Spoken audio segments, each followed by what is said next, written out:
Hi friend, চলো দেখায় আজকে মা বাড়ির পরে থেকে কি মাছ নিল। তো সেটা তোমাদের সঙ্গে একটু শেয়ার করি।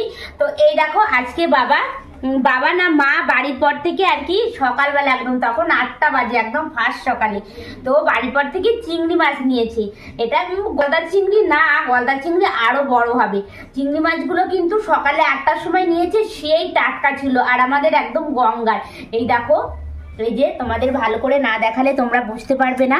এই দেখো একদম টাটকা সকালে ছিল, আর এখন বাজে প্রায় 11টা। সকালে খাওয়া দাওয়া করে তারপরে চিংড়ি মাছগুলো কাটবো, তাই ভাবলাম তোমাদের সঙ্গে একটু শেয়ার করি। এই দেখো একদম কিন্তু সেই টাটকা চিংড়ি মাছ, আর সাইজগুলো কিন্তু গলদা চিংড়ি নয়, প্রায় অনেকটাই ওরকমই বড় বড়, বেশ ভালো ভালো। আর এরকম বড় বড় চিংড়ি মাছ খেতে কিন্তু বেশ ভালোই লাগে। তো জানি না বাবা বাজারে গেছে কি দিয়ে রান্না করব, সেটা এখনো ডিসিশন মানে ঠিক হয়নি। তো ফ্রেন্ড, এই যে চিংড়িগুলো কেমন লাগলো অবশ্যই কিন্তু একটা কমেন্ট করবে, আর যদি আমার এই ভিডিওটা ভালো লাগে তো একটা কমেন্ট করে দিও।